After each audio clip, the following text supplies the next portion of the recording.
अष्टम वेतन कमिशन को नहीं आसिला बड़ अपडेट।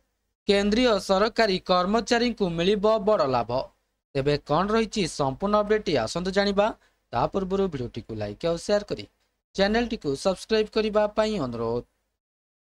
सारा देश में लक्ष लक्ष केंद्र सरकारी कर्मचारी एवं पेंशनभोगी दीर्घ दिन धरी अष्टम वेतन कमिशन गठन पई अपेक्षा करिसेंती, किंतु एही सरकारी विज्ञप्ति एपर्यंत जारी करा जाई नहीं।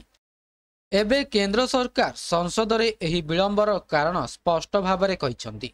राज्यसभा रे एक प्रश्नर लिखित उत्तर रे अर्थ राष्ट्रमंत्री पंकज चौधरी कहिथिले जे अष्टम वेतन कमिशन रो विज्ञप्ति एपर्यंत विचाराधीन अछि, कारण विभिन्न मंत्रालय एवं राज्यगुड़िकरू एहार शर्तावली उपरे परामर्श मगा जाइछि, जहा निरंतर ग्रहण करा जाउछि।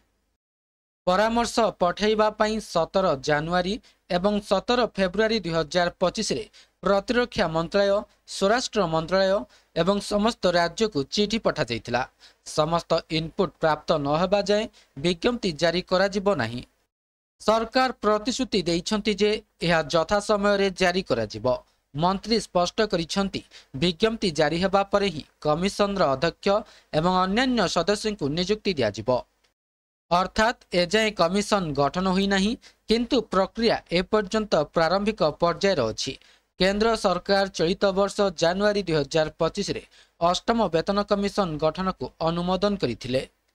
एहार उद्देश्य कर्मचारी दरमा, पेंशन, भत्ता एवं अन्यान्य सुविधा समीक्षा करिबा।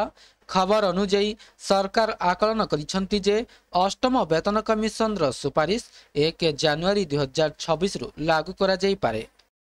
तथापि कमिशन रो रिपोर्ट प्रस्तुत, समीक्षा एवं अनुमोदन पाई 1.5 वर्ष रु 2 वर्ष समय लागि पारे बोली कुहा जाउछि। वर्धित दरमा बकेया सहित दियाजिबार संभावना स्पष्ट करा जाइछि। तेबे हाथिला संपूर्ण अपडेट वीडियोटी भलो लागिथिले वीडियोटी को लाइक करंतु, शेयर करंतु एवं चैनल टी को सब्सक्राइब करबा को भूलंतु नाही।